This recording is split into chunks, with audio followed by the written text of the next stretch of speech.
Okay. Assalamu alaikum, ladies. Welcome to the webinar this evening. I'm really happy that you made the time to join me this evening for this talk on perimenopause. Perimenopause is one of the most misunderstood stages of a woman's life. And too often it's reduced to a list of symptoms like the hot flushes, the mood swings, brain fog, all of that. But it's so much more than that. So in this webinar, I just want to help you see beyond the symptoms to understand what is really happening in your body and how this transition can become a time of power and renewal. So welcome again, and hopefully we will spend a lovely Saturday evening together exploring this important topic. For those who don't know me, my name is Barbara. I am a mother. I'm also a midwife, a homeopath, and nutrition and health coach. And I've been supporting women for over 20 years through various stages of their lives. And I walked alongside hundreds of them through some of the most transformative stages of their lives, from birth to breastfeeding. And now, as my own life is shifting as well, I'm diving more deeply into the powerful season of perimenopause, and I'm supporting more and more women going through this stage. So this stage of life is often painted as something to dread, something not nice, something tiring, and something that needs to be fixed. But I see it as an invitation, actually, an opportunity for growth, the beginning of stepping into something new, something transformative and empowering.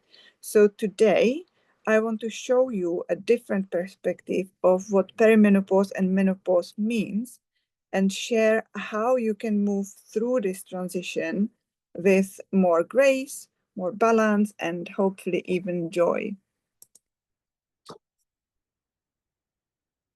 So just before we dive deeper, just a little disclaimer that this presentation and the information that I'm going to share is for educational purposes only. It's not supposed to replace attention of your qualified healthcare professional. Okay, so let's begin by clarifying the terms here. So perimenopause is the transition time leading up to menopause.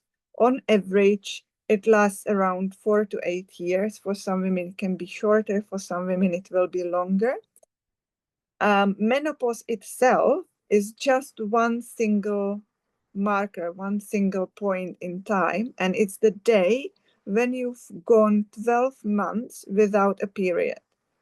So same as menarche marks the date when a girl's first period starts, menopause marks the date when you've been 12 months without a period.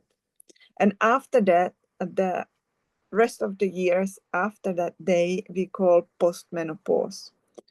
And as I already mentioned, this is not an illness. It is not something wrong with you. It's a natural stage of life. Same as, for example, pregnancy is natural, healthy part of your life. So is perimenopause, menopause, postmenopause. And same as puberty is a transition into the fertile years, perimenopause also leads into a new phase of womanhood, new phase of your life. Every woman's experience is unique, and there is no one size fits all. And it is not just about your periods stopping. It's a whole body, whole life transformation. It can be confusing, it can be exhausting, and at times it can be overwhelming. But with the understanding of what is going on and with the right tools, it can actually be smooth, grounded, even joyful transition journey, whatever you want to call it. Unfortunately, the problem is that we were never really taught what this is about, what this phase of life looks like or feels like, and how to look after ourselves. And we have also forgotten the ancient traditional wisdom behind this phase. So when the changes begin for us, we are often caught off guard, we're confused, and literally unprepared. Traditionally, a woman's life has been seen as a journey through the seasons, from spring, the time of menarche and adolescence, through summer, which is the time of fertility and motherhood, to autumn, the phase of perimenopause. And in nature, autumn brings harvest and also big change. The trees are shedding old leaves, and the whole nature is preparing for the next season. Similarly, we go through significant changes physically, emotionally, and spiritually. It is a time of transition, reflection, and recalibration. The truth is, women in every culture, in every generation, have gone through menopause. But in many traditional societies, it's seen as a passage into wisdom and freedom, like a rite of passage, not a problem. Symptoms were often milder because women lived in closer connection with nature, with diets rich in whole foods, fewer toxins, more community engagement, and in general, a slower pace of life. If we compare it to today, we're constantly multitasking, we're constantly under chronic stress, we're exposed to plastics, pesticides, synthetic hormones. We are often eating foods that don't truly correspond to our needs at that point in time. They're not really nourishing. And we're living out of sync with our natural rhythms. So no wonder that our bodies struggle. Perimenopause today is less about body failing and more about your body asking for a reset. So all these symptoms that we are having, a lot of them are down to what we eat, how we live, what's influencing or affecting us around us. And it's exactly what it is. It's our bodies asking for help and support. So officially, there has been 34 symptoms linked to perimenopause or menopause. And it can feel like a roller coaster, right? Your cycles become unpredictable. Some women start flooding. For other women, the periods skip altogether. There are hot flushes, there are night sweats, there are digestive upsets, headaches, sleep that is broken, fatigue that is bone deep, all of that. And then there's the mental and emotional side, the brain fog, the mood swings, anxiety, even feeling like you don't recognize yourself anymore. But it still doesn't mean that we're broken.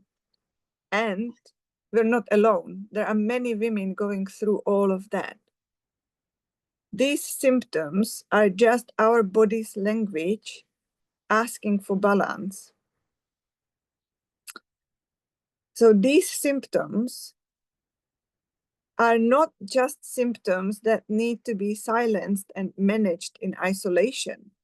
They are signals from our body asking for attention, our body to trying to tell us, hey, woman, you need to stop and think. Look at your life, reflect, review what you eat, how you care for your body. It might be a very new concept for many of you, because as women, we are often used or even conditioned by society to looking after everyone else, our husbands, our kids, our parents, community, and so on. The work, we work, so all those requirements. So we keep giving, and we're putting ourselves on like a back burner, right?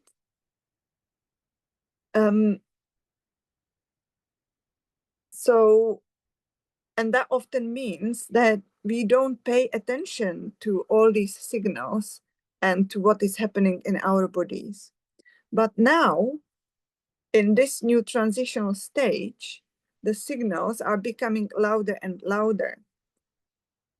And finally, the body is getting our attention.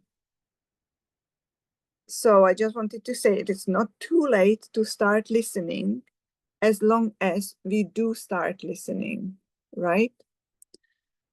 And it is important to acknowledge that much of the imbalances and struggle around menopause in the modern world stems from the way we live, from the fast-paced, stress-laden, and often disconnected from the body's natural rhythms. So, yeah, we just need to stop and listen. And if we haven't listened to our bodies the whole life until now, this is the best time to start listening.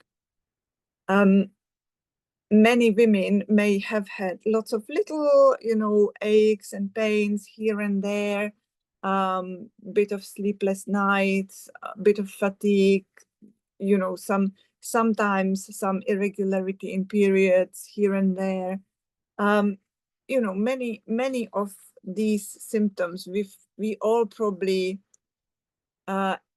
experienced throughout our life, but we might have not paid attention to it, or we just thought, okay, I'll just have earlier night today and I'll be fine, or I'll just take some supplements and I'll feel better, or things like that.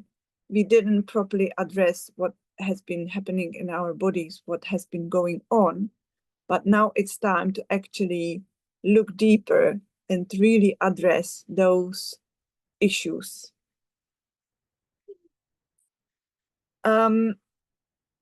There are two main players or dancers in this stage of life, and that's estrogen and progesterone. Obviously, they've been really important throughout our life, because estrogen and progesterone are behind all our women's health, and those are the main women's hormones, right? But now that we are in perimenopause, their roles are changing quite significantly. So we can think of it as, or we can think of them as two dance partners. Estrogen brings vitality. It keeps bones strong, supports mood and libido, gives us, that radiant energy. While progesterone is the calming partner. It soothes, it balances, it protects the heart and brain, and helps us sleep. In perimenopause, progesterone often starts declining first, leaving estrogen without its balancing partner. That means that we can see mood swings, anxiety, heavier cycles, and sleep issues, right? Estrogen is like all over the place suddenly. But it's not that your body is against you. It's just recalibrating, right? So we have to think about it in that way. And that's also where the adrenals come in. So as progesterone declines in perimenopause, your adrenal glands are meant to step in and help soothe the transition by producing backup hormones. But here's the thing. If your adrenals are already exhausted from years of modern stress, poor sleep, caffeine addiction, constant multitasking, all those things like kids, family, household, work, profession, studying, everything, they simply can't pick up that slack. And instead of graceful hormonal dance, it becomes more of a stumble. And that's when symptoms like hot flushes, anxiety, and fatigue really flare up. So the key here are the adrenals. We need to take care of our adrenals, and supporting them is one of the most powerful ways to restore balance in perimenopause. So it's not about like checking supplements or even hormones, the HRTs and all that, on the symptoms. It's about listening to those symptoms and thinking where they're coming from. That we can't just see the situation now. We have to look at the whole life before that, what led to where we are now, right? How was our diet, and how does it have to change now? Um, how was our lifestyle? Did we live like go, go, go, go, go, no rest, lots of stress and all that? We can't do that anymore. Now that we're approaching perimenopause, menopause, we have to really slow down and think about, rethink our life, and look at it from the perspective of what can we drop, what we don't have to do, and what we want and need to keep doing, right? But of course, there is a light, and there are options how we can support our bodies. Food obviously is one of the main things. It is truly a hormone fuel. So stabilizing blood sugar with whole foods, nourishing meals helps calm hot flushes and mood swings. So no more skipping breakfasts and all these things. We have to really rethink our diet and make sure that we're nourishing ourselves properly. Think of it that way. When you have a little child, as they're growing, their nutrition needs change, right? So in the first 6 months or so, they're only on milk. Then slowly, slowly, you start adding other foods. And then as they grow, they might go off the pureed foods to lumpy foods and, like full family meals, if you like, as their gut is adjusting and getting used to like changing. Also, as they grow, they will eat more and more, right? Same when we go, for example, through pregnancy, our nutrition needs also change, right? We all of a sudden need maybe more calories, we need more blood building foods, right? And all of these things. So similarly, when we are going now through perimenopause and menopause, we simply have to adjust what we're eating. We can no longer be eating the same food that we were eating for the past, I don't know, 20, 30, however many years. We can no longer live on breakfast that is just coffee and biscuit. We need different fuel for our body, proper fuel, to meet the needs that we have now, that our changing body now has. And as we said, one of the biggest keys is the adrenal health. Adrenals, remember I said that adrenals are meant to step in when the ovaries begin to slow down.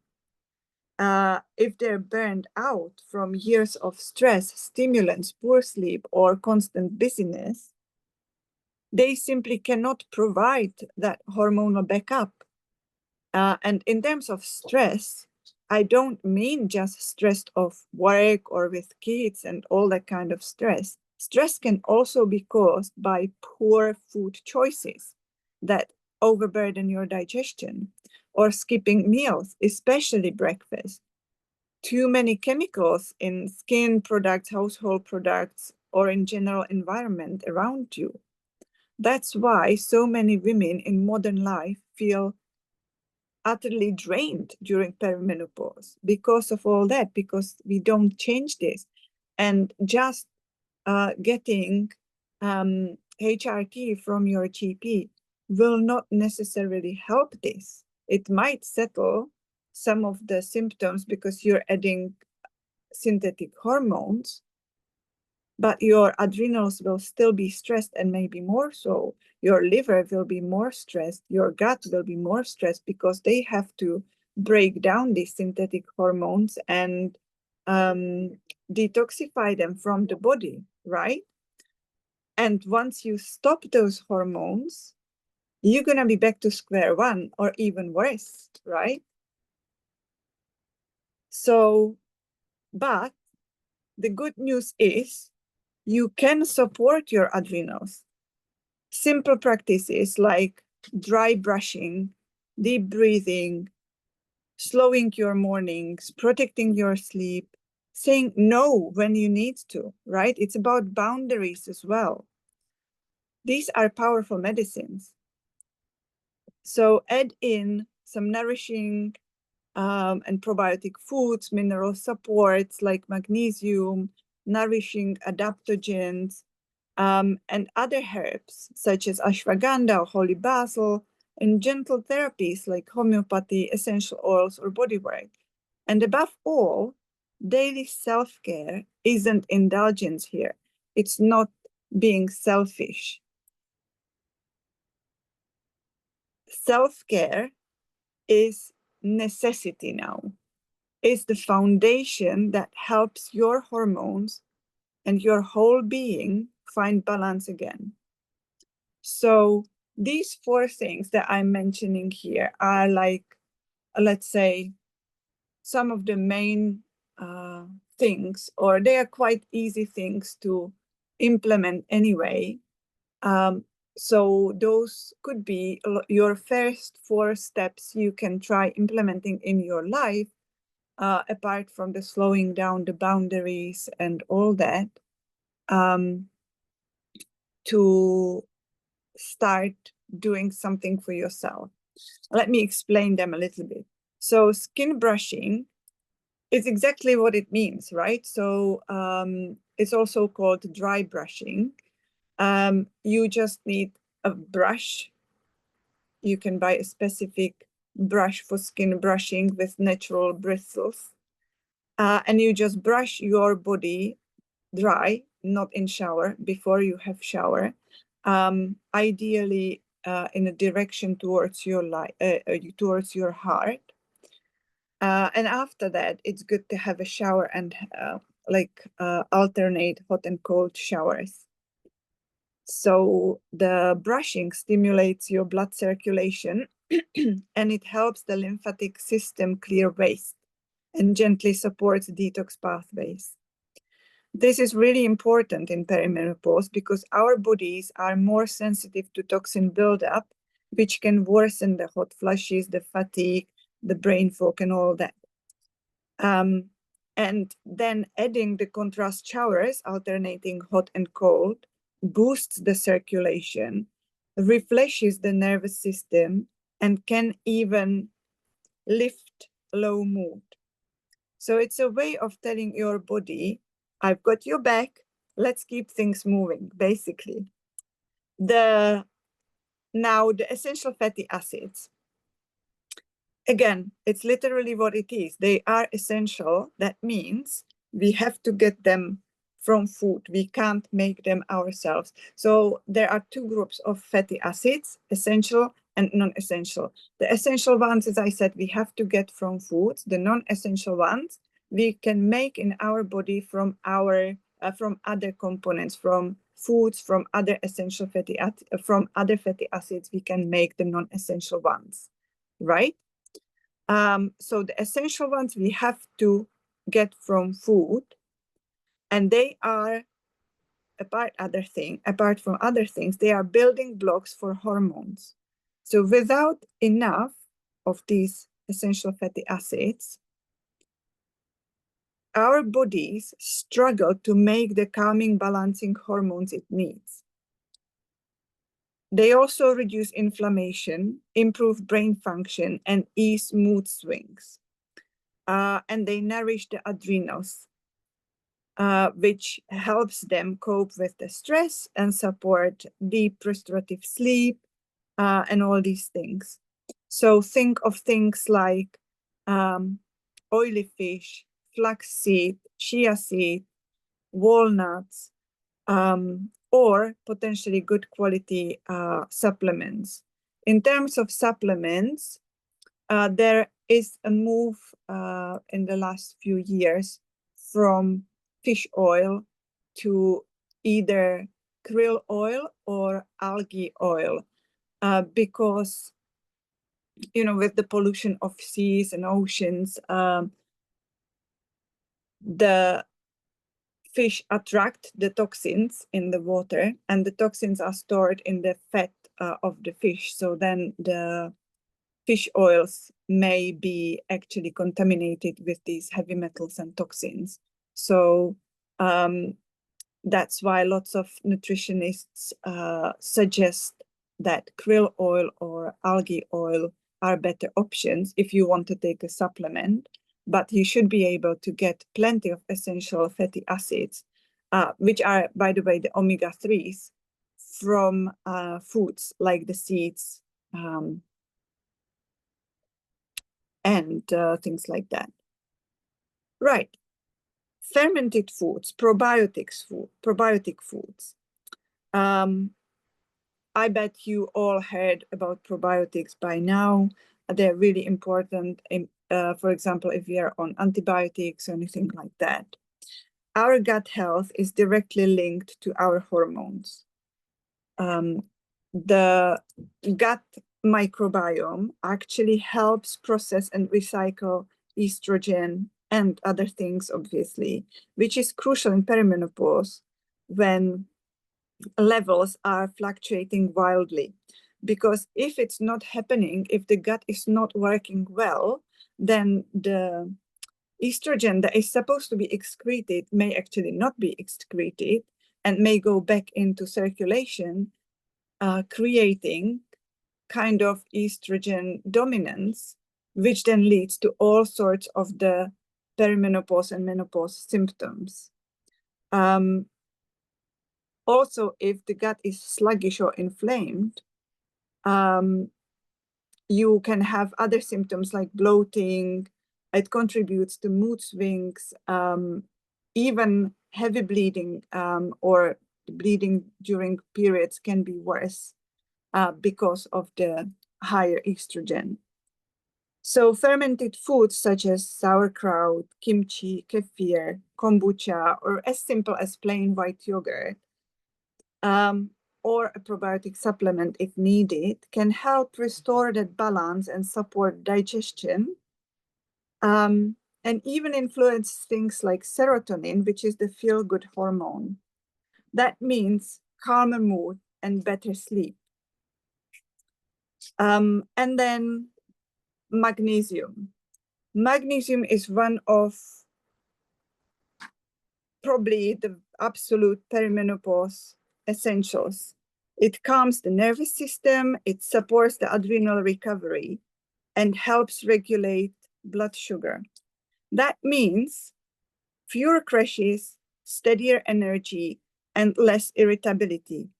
Magnesium is also nature's sleep mineral.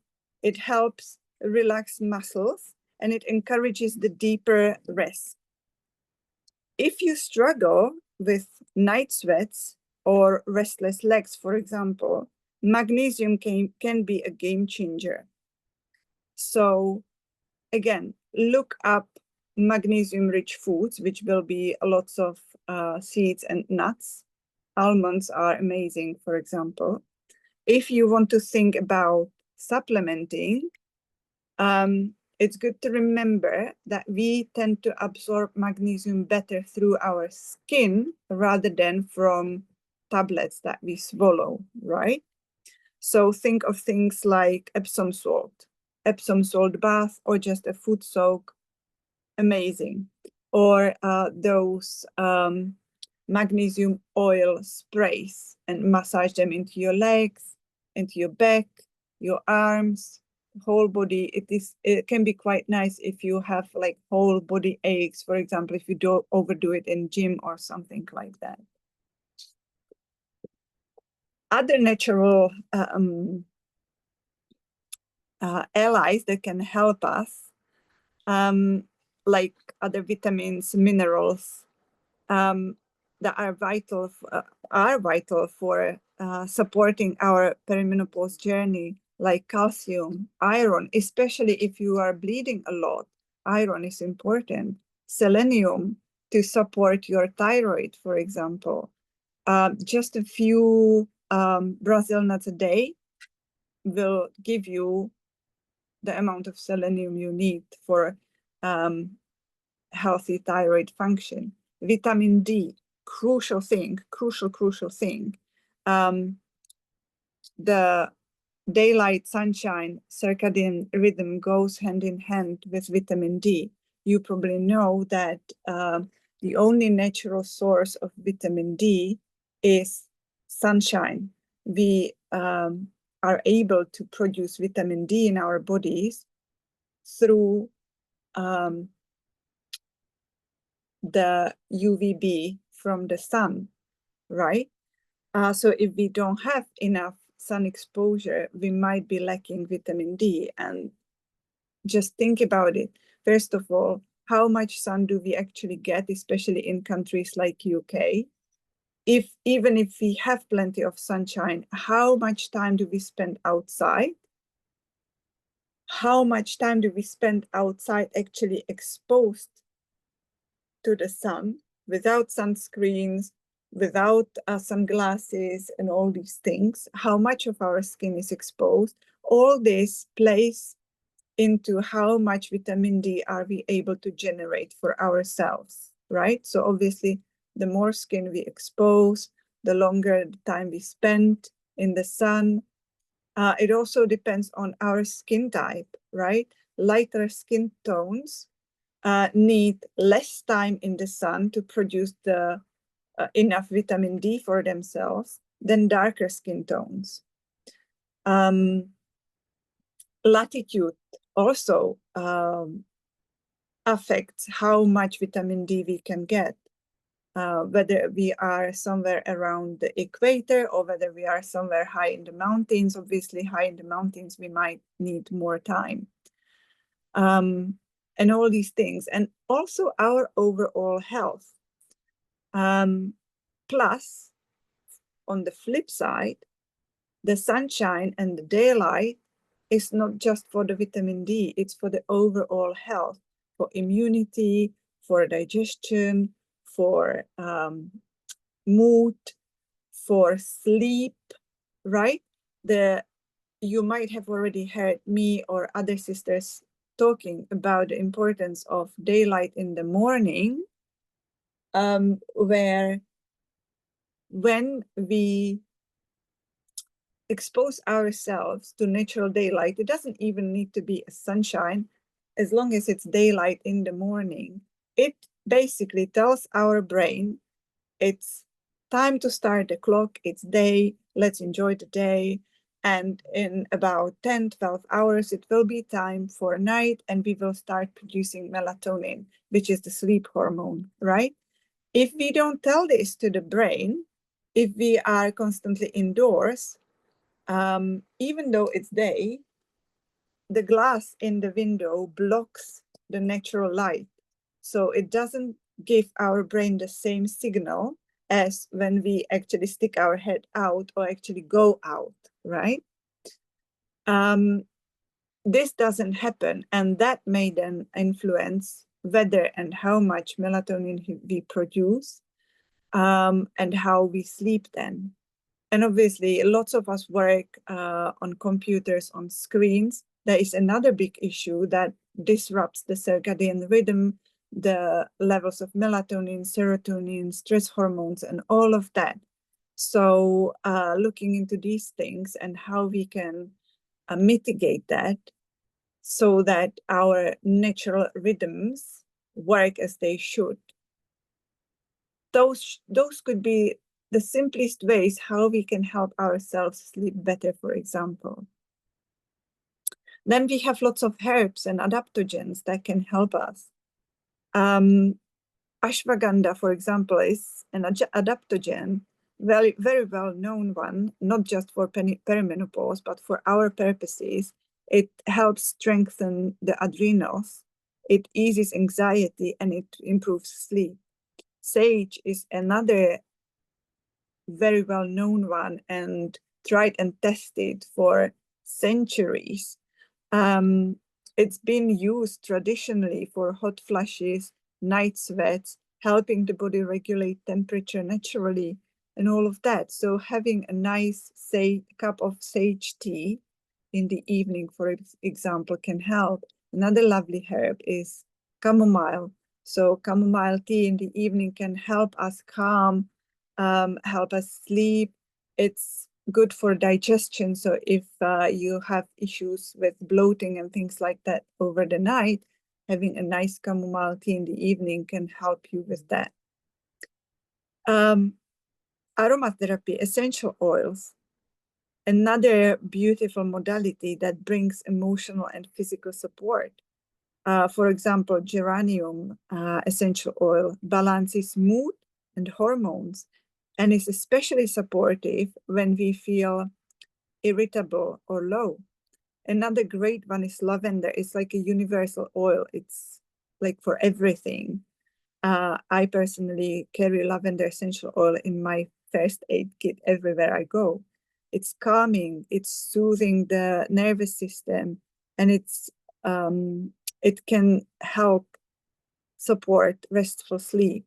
It can be also used on all sorts of like insect bites, if you have a headache, all sorts of things, to reduce fever, everything. And rose. Rose is such a wonderful oil for hormonal changes. It promotes progesterone and it blends nicely with many other essential oils, like, for example, geranium.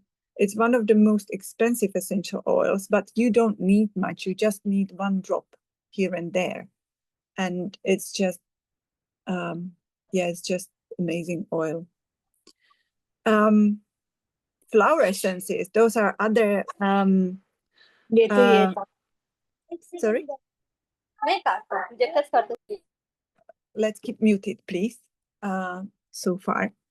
There will be a space for questions later on, unless you have like a very burning question, then please do unmute and interrupt me, but otherwise, please, let's try to keep us muted. So yeah, the flower essences is another great herbal modality. They work on the mostly on the emotional layers.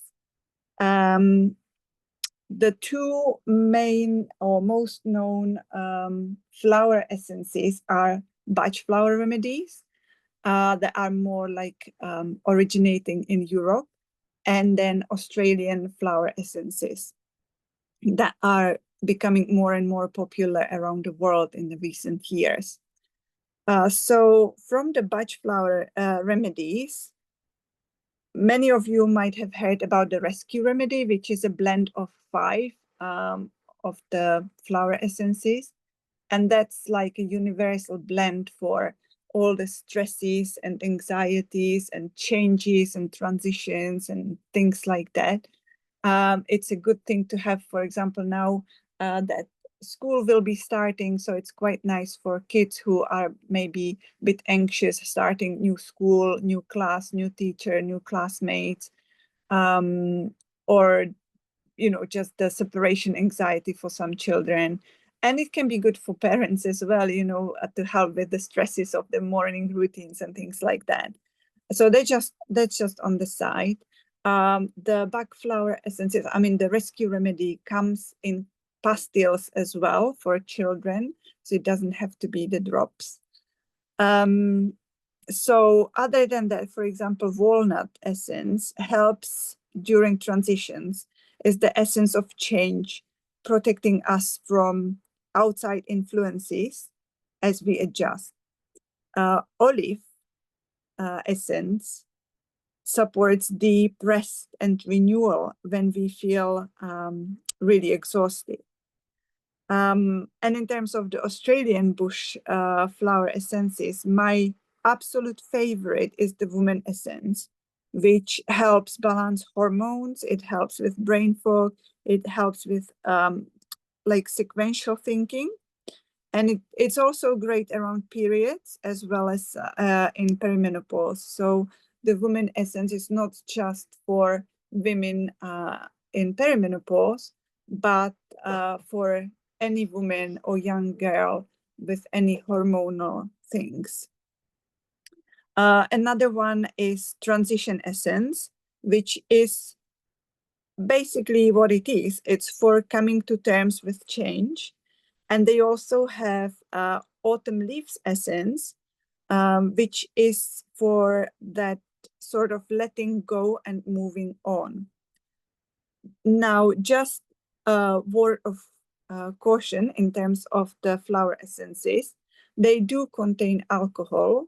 The alcohol is used as an extraction medium to extract the healing properties from the flowers, and it also is used as conservant, preservative, so that it doesn't start growing mold or whatever. So obviously, if you're not comfortable with that, you don't have to use them. That's perfectly fine. It's just one of the things, one of the tools in your toolbox. You don't have to use it. One way around the alcohol thing is using the drops in hot water. For example, if you're having in the morning the warm water with lemon and honey, you can put the flower essence in it. That's what I do. And the hot water helps evaporate the alcohol. So you just leave it for a couple of minutes and then you can drink it. In terms of the rescue remedy, there are the pastilles that are perfect for children, but adults can take them as well. That's that. And what did we not talk about yet? Homeopathy, of course, I would have forgotten. Obviously, my absolute favorite tool is homeopathy. I'm a homeopath, so I use homeopathy for pretty much everything and anything. There are many remedies in homeopathy that can help restore balance and manage the symptoms that we are experiencing through perimenopause and menopause. Just as an example, sepia, for example, one of the most common ones or classic ones for any hormonal or many hormonal issues. It can help when there is exhaustion, irritability, and sort of desire to withdraw, like detachment between you and your family, for example. Lachesis is another one, wonderful for women who feel lots of heat and intensity and emotional swings that are usually worse around periods. In terms of homeopathy, I would suggest, if you're new to homeopathy, if you haven't heard about homeopathy, you can join my homeopathy group and learn more. On my website, I've got a blog about what homeopathy is, so you can start with that, read that, and see what you think, and then look into it deeper. You can explore some remedies yourself, Google them or ask ChatGPT, whatnot, for like brief advice or rough advice on what remedies might be useful, and you can try them that way. It should not cause any issues. Usually, if you take a remedy that is not the right remedy for you at that point in time, it wouldn't cause any harm. It may sometimes confuse the body a little bit, but it would not cause side effects in terms of side effects that are caused by mainstream medication. However, if you are not getting anywhere with this Google advice, it might be better to work with a homeopath, because homeopathy is very individualized. When we are looking for a remedy for a person, and I'm talking here for long-term issues, chronic issues, we need to take into consideration their whole health, often from their birth or even their mother's pregnancy with them, including what they eat, what is their lifestyle, what are their dreams, how they sleep, what brings them joy, what they don't like doing, all of these things, their fears, everything, to find the right remedy. So it's not that simple. And obviously, if you're Googling or even using AI to ask for remedies, these tools will not see the broader picture and will not be able to differentiate between different remedies. Also, the Google and AI will come up with the most common remedies, maybe the most, I don't know, couple of hundred remedies out there. But there are several thousands of remedies, and it might be that you need one of those less well-known remedies or newer remedies. There are new remedies coming up all the time. So yeah, there's nothing wrong with trying by yourself, Googling or whatever, doing your research into the remedies. But if you're not getting anywhere, it doesn't mean homeopathy doesn't work. It may just mean that you haven't found the right remedy or the right potency or the right dosage, or maybe you need more than one remedy to help you. Okay. Now, perimenopause is often portrayed as a decline, but I hope through what we've been talking so far, you can see that it is more than, it is not a decline, it is like awakening. It is not the end of your vitality, it's not the end of your life by any means. It's just a chance to let go of what no longer serves you and to step into a new role in your life. And maybe for the first time in decades, you can now reprioritize yourself. This is the time for yourself to, get yourself back. Think about what you want, what makes you tick, what you need to function, to work, to feel happy, to feel you, to be you, right? There's one interesting thing. All other mammals, apart from, I believe, whales, I think so, do not have perimenopause, menopause. They are fertile pretty much to the end of their life, right? They can have babies until they pass away. But for us, we go through this stage, and after that, we've got the postmenopause, the winter stage. Remember, we talked about the spring, summer, autumn. The winter stage will be the postmenopause. So for us, there is still more life after that, right? If we think of it, most women go through perimenopause, menopause in their like 40s, early 50s. And then we've got another how many decades of life ahead of us, right? So our life doesn't end now. In many ways, it might, for many women, it might be just a start of something new, something that we can do for ourselves. You know, for a lot of us, when we go through perimenopause, menopause, our children are grown up, they go to university, they leave the nest, so to speak. You know, that's part of it, the leaving the nest, right? So we just have to think about it that way. We just have to reframe our role, rethink our role. What am I going to be doing now? I no longer need to be looking after my kids. I no longer need to be raising my kids. They are adult, they have their own life now. Yes, I can help them maybe with grandchildren or whatnot, but they don't need me as much. So it's maybe just me and my husband. A lot of us, a lot of women also look after their parents or in-laws, but it is sad, but it is the reality around this time, because they age, right? They might start passing on.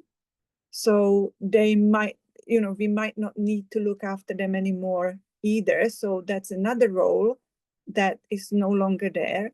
So, and also because we age, we get to the point where we retire from our work. So that's another role that is gone, right?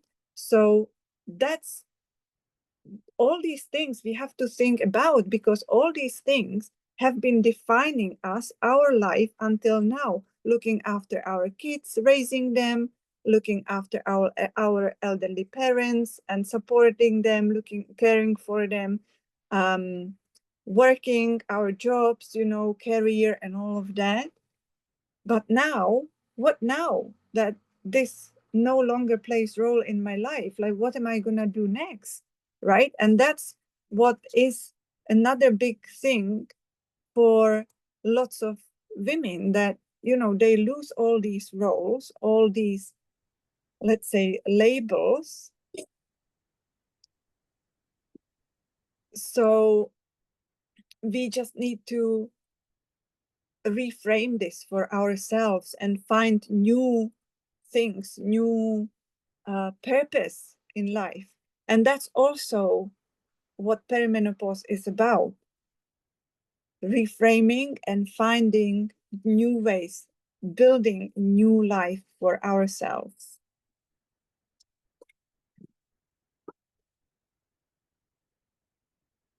And that is why I created this 6-week program. I call it Autumn Queen Program, Becoming the Autumn Queen Program, to guide women step by step through this transition. It is not about quick fixes. Do not expect to, you know, that everything will change over the night, especially in terms of health, in terms of the lifestyle, in terms of the diet. You know, we've been living a life in a certain way for how many years? I'm 47 and I'm just going into like starting my perimenopause, right? So I've lived my life somehow for 47 years. So I can't expect that everything will change over the night, right? It's a process. But it's about lasting empowerment, lasting changes. So each week on this program, we meet for a live session, which is about an hour and a half long. And every week we cover a topic. everything from the hormone basics, the nutrition. We talk about stress and sleep and the adrenals. One session is dedicated solely to the herbs, homeopathy, essential oils, and we go deep into what we can use for what and how to use these things. We talk about lifestyle and the self-care, and also the boundaries, how to reframe, how to rethink our future, basically. And finally, how to weave all that together and make some plan to go forwards. We shared various trackers, guides, journaling prompts, and it's just a small group support, women that are walking the same path, basically. And because I aim to keep the groups small, you get personal guidance and connection. So if that is something that you think resonates with you, or anything from what we shared tonight, if it resonates with you, and you want to dive deeper in that, this is an invitation, that you don't have to walk this path alone.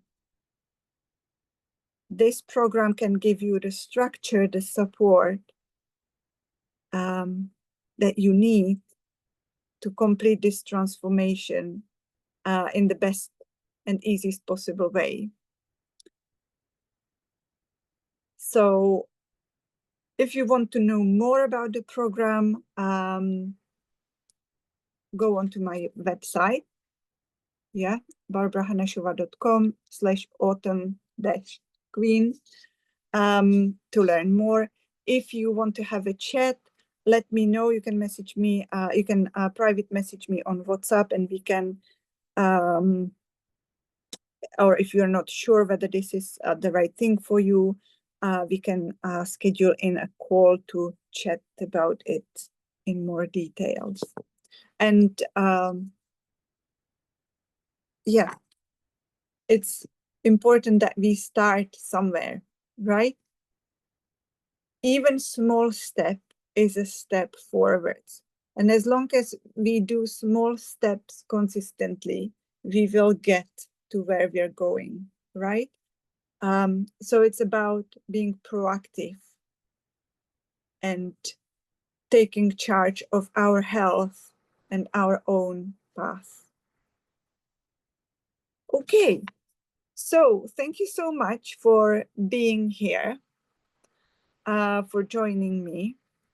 And remember, you're not alone. Your body is not broken. Your body is actually very wise and it's powerful. And it's simply asking you for support. Perimenopause is the beginning of a new season. And if you feel ready, I'd love to walk this journey with you in the program, or support you in the group as much as the group allows. And now we can take some questions. So let me have a look in the chat. I think there might be some questions in the chat. Where is it?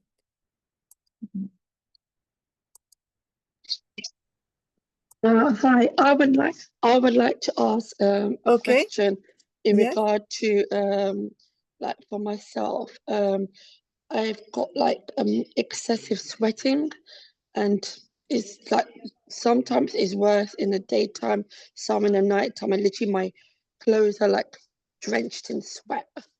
Like I have to come home and have a shower and then refresh myself. But after a while, I do actually feel a bit faintish, so I end up drinking loads of water, and I get a bit lightheaded. So I'm not sure if this is part of the perimenopause.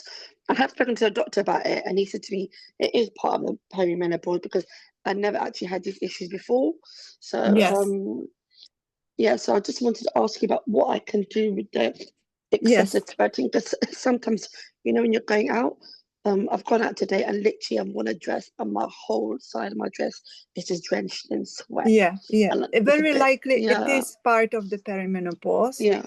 And it's due to the hormonal imbalances in perimenopause. So all that we talked about is you have to rethink your diet, look into your diet, what you're eating, and start with that. So, you know, focus on healthy eating, protein, healthy fats, vegetables, all of that. What we talked about, where is it? Add some of the fermented foods, add some of the fatty acids into your diet.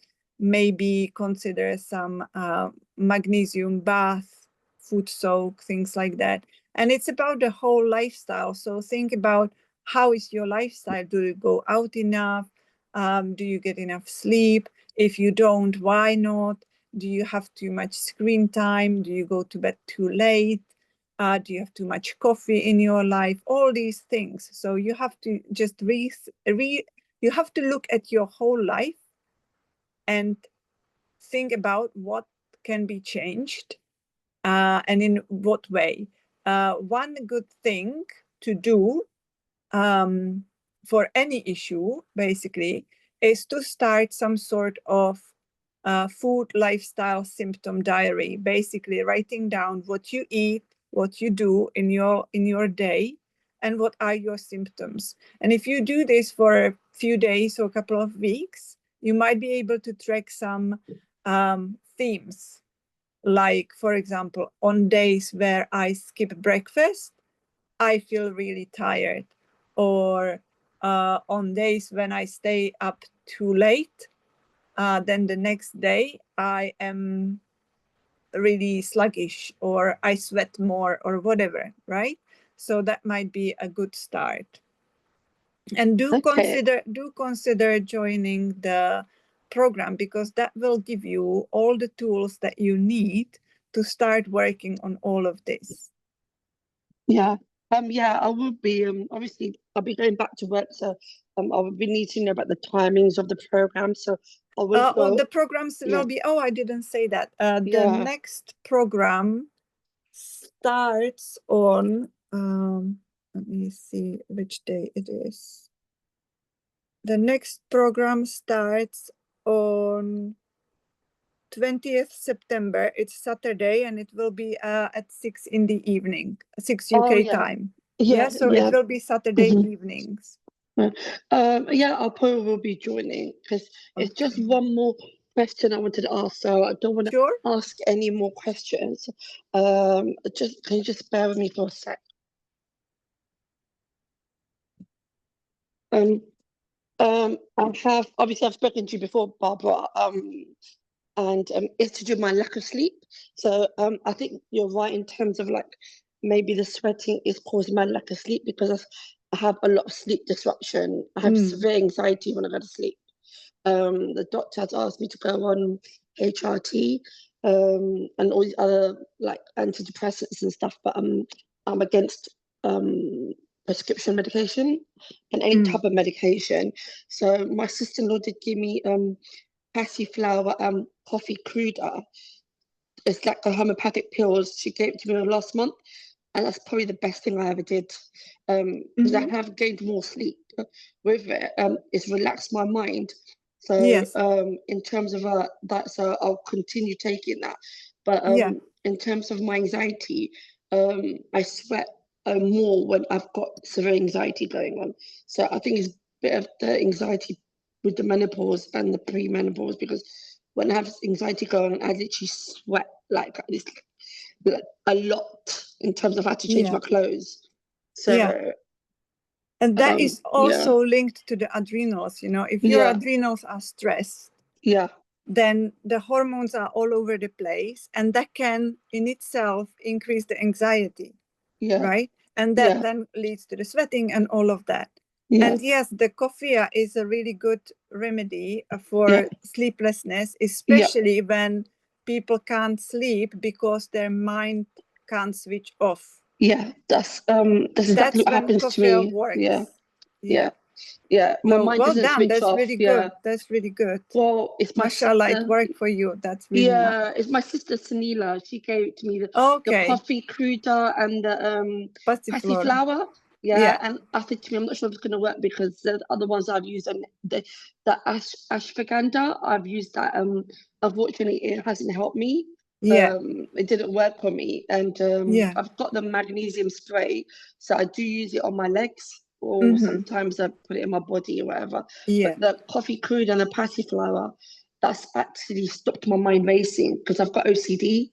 So it's actually stopped me constantly checking things before I go to bed. Yeah. Alhamdulillah, that's great that it worked for you. Yeah. With the ashwagandha and everything else, you know, the herbs and the essential oils. Yeah. As I said, there is no one size fits all. So it's about also on the program, we, as I said, we go deeper into all these remedies and we talk about more of those remedies and essential oils and everything. But it's not that everybody should use all of them.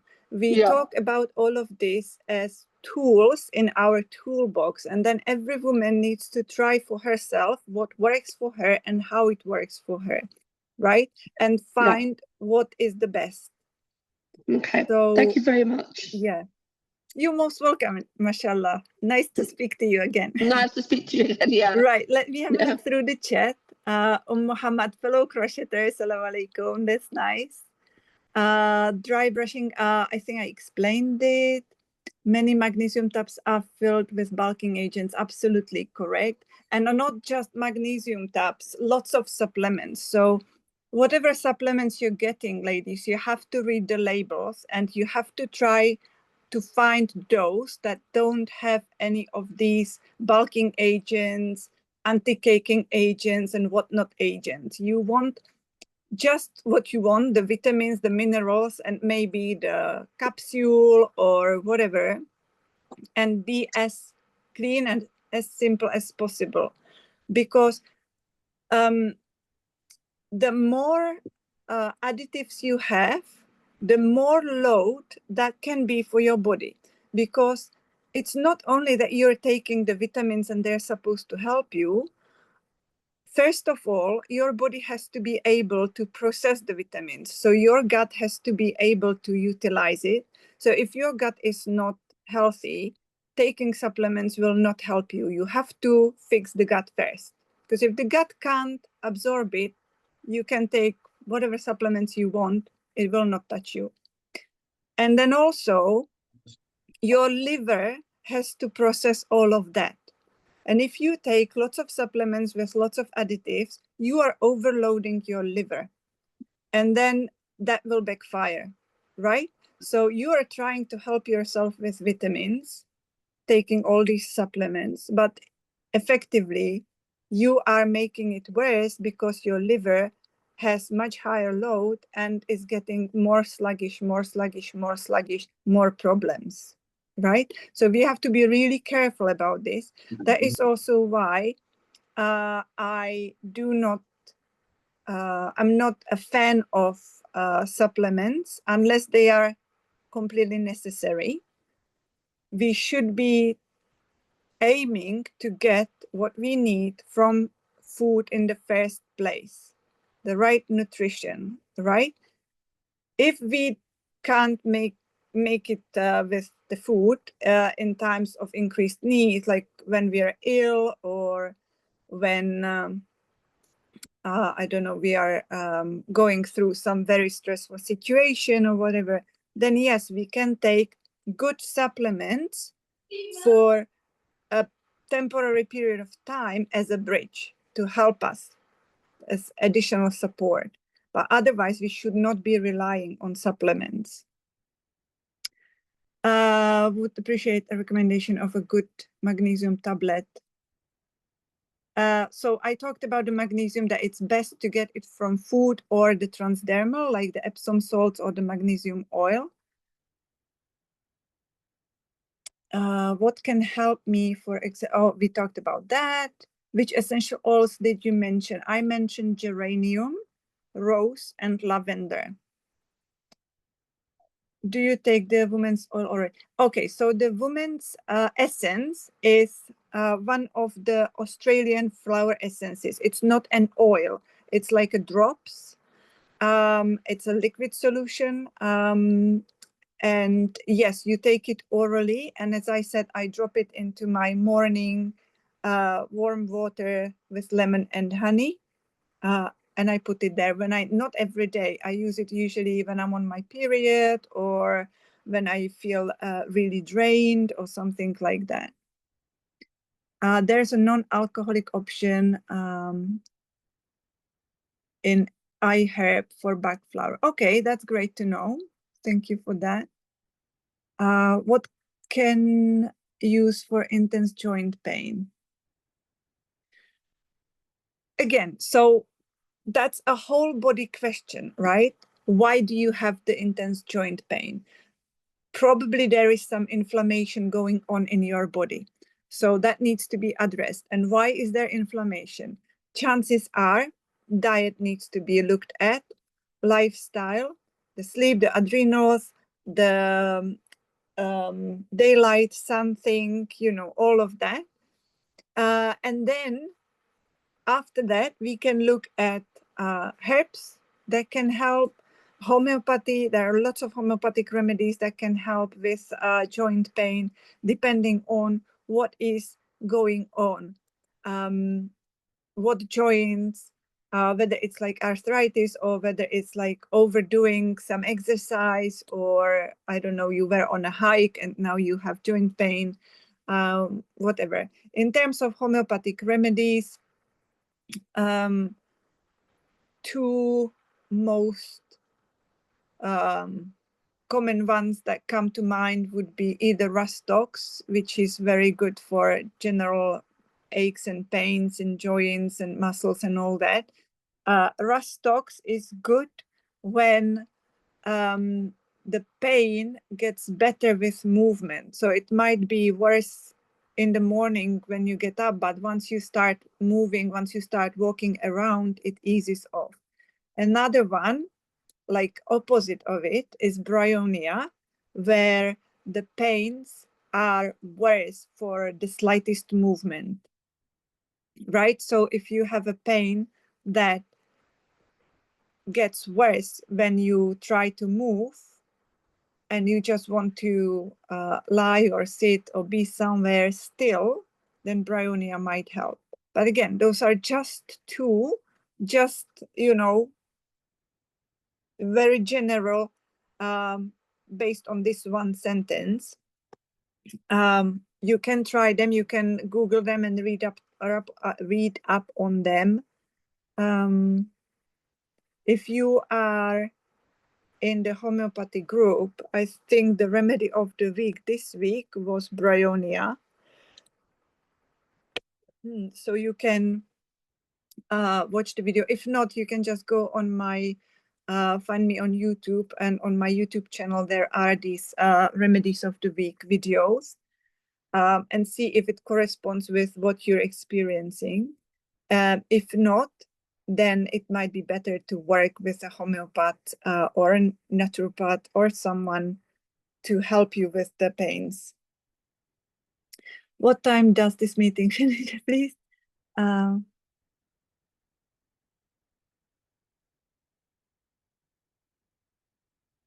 Okay, so I'm not sure when we're gonna finish once we go through all the questions, but don't worry, there will be the recording, so if you need to leave, that's fine. Thank you, most welcome, ladies. What magnesium supplements are the best? We talked about magnesium. What did you recommend for intense heat? I take it as in hot flushes. Again, it's the whole body thing. So review your nutrition, review your lifestyle, look at your sleep, you can look at what could be stressing your adrenals. In terms of the herbs, you can try the ashwagandha. that can help. You can try the sage as well. Peppermint is also really good to reduce heat. It's a cooling herb. Again, there are many, many options.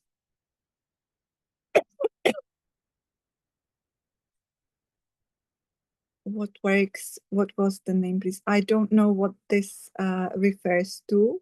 Someone SB asked what works. What was the name, please? So either if you can put in the chat what you meant, or if you want to unmute and ask. How early can signs of perimenopause start? That's a really great question. So officially, or in like official texts, if you Google it, it will usually say something like from 35 years onwards. But obviously, some women can have symptoms earlier, and then that's just a question whether it's early perimenopause due to some hormonal issues, or whether it's normal for them. But I would say if you feel that you have these types of symptoms before you are sort of 35 or 30, or even before 40 years old, I would probably check with the doctor, just, maybe get some blood tests done, things like that, to see where you're at, whether there is something else behind it. Because if we look at the symptoms again, a lot of these symptoms actually can be symptoms of other things, like thyroid, for example, right? Lots of these symptoms are linked with thyroid. And yes, in perimenopause, oftentimes our thyroid starts playing up as well. So it can be a bit of both, but it could be that maybe just your thyroid is out of sync, so you just need to work on that. And again, taking thyroid medication might be a good idea while you are working on the diet and all those natural things to help your thyroid.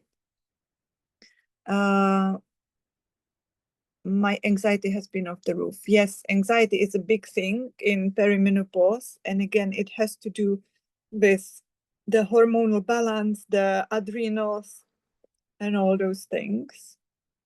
What was the period you mentioned again at the beginning? Period you mentioned again at the beginning. I don't know what you mean. Do you mean this, the perimenopause, menopause, and postmenopause? Yes, I meant that one. Yeah. So perimenopause are the first years when things start changing, when maybe the periods start playing up, or you start noticing some symptoms. That's perimenopause, and that's the stage that takes on average 4 to 8 years, sometimes longer, sometimes less. And then once you hit 12 months from your last period without a period, so 12 months without a period, that day is menopause, and everything after that day is postmenopause. Okay. What can I use for flushing on face, going red like it's on fire since last year? Right. Okay. So I know I keep repeating myself, but again, it's about the whole picture, right? It's probably the hormones changing, the adrenals, and all that. Simple thing to do is having some fan, just to help in that moment. But long term, it's about managing the hormonal balance, helping your thyroid, your adrenals to settle, calm the whole system. Because this is a reaction that there is something going on with your body, that the body is too stressed. That's why it's reacting in this big way, in this acute, like sudden, strong way. So it's about calming the whole body. You can have like a flask with peppermint tea to help you cool down in the moment. You can try peppermint essential oil, have it with you and just sniff it in that moment, see if it helps you cool down. All of these things, but it's also about working on the layers underneath everything, what we talked about, the diet, the lifestyle, and all of that.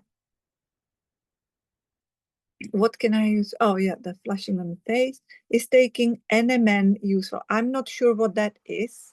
Sister Shiza, if you're still around. Will there be a recording? Yeah, there will be a recording. I will post the recording in the Autumn Queen Perimenopause WhatsApp group. British supplements are supposed to be good with no bulking agents. Yes, that's one of the brands that is quite good, but still read the ingredients. There are many other brands that are really good. I think that's my issue, as I have hypothyroid. Now I have perimenopause symptoms alongside. Makes it difficult to know which symptoms for that. Hypothyroid hasn't been stable for quite some time. I'm not sure if you're on the thyroid medication. That should be helping. But obviously, if you have two things going on now, that might be destabilizing each other. Either way, again, it's about the gut health, about the adrenals, and the lifestyle. So you need to look into that. What are the blood tests you'd suggest to check if one has symptoms of perimenopause before 40 and for thyroid? You need to speak to your GP which tests to get. Definitely the thyroid tests. It's the thyroid hormone, free T4, free T3, TSH. It might be good to get the antibodies checked and all of those markers. Hormonal tests, deficiencies, vitamin D, all of that, the full blood count as well. Anemia might be a big thing as well, playing into that. So best to speak to your doctor about it, really. Thank you, Jazakallah khairan. Jazakallah khairan, ladies, for joining me. Any other questions before we wrap up? If you want to unmute, you can ask. But if there are no other questions, thank you so much for joining me. I will post the recording probably tomorrow on the WhatsApp group. And I will also share the link to the group course. And as I said, if you have any questions, you can ask in the WhatsApp group, or you can, if you have questions about the group course, you can private message me and we can have a chat. So thank you so much, Jazakallah khairan, for joining me. I hope it was useful and you learned something new. Weight gain, yes, that's a big thing in perimenopause, and that's actually expected because the adrenals basically need fat to help them create the hormones, right? So it's very normal that women that are going through perimenopause and menopause start putting on weight, creating more fat, usually around the waist. So in terms of weight management, it's not so much about trying to drop the kilos on the scales. It's more about building muscle. So perimenopause also calls for more physical activity. It doesn't necessarily mean you have to start gym and workouts and stuff. You can, if that's your thing, why not? But simple things like walking more, going out for a walk every day, switching walking for car rides. If you're doing school runs or something, can you walk instead of driving? Or if you're doing public transport, obviously going there probably is more of a rush, so fine, take the public transport, but can you walk back, or at least part of the way, right? Just to get more movement in. If you like swimming, go swimming. Pilates, yoga, if you're open to that. There are so many things. There are lots of exercises on YouTube if you don't want to pay for a gym or go to classes. Find exercises on YouTube and do exercises. There are short ones as well, 10-minute workouts daily, whatever. Just be consistent. So we have to focus on building muscle rather than trying to shed the kilos, if that makes sense. So if we transform the kilos into muscle rather than building fat, that's fine. But having said that, we do need a bit of fat so that the adrenals can make the hormones. And that's also something that we talk about in more depth.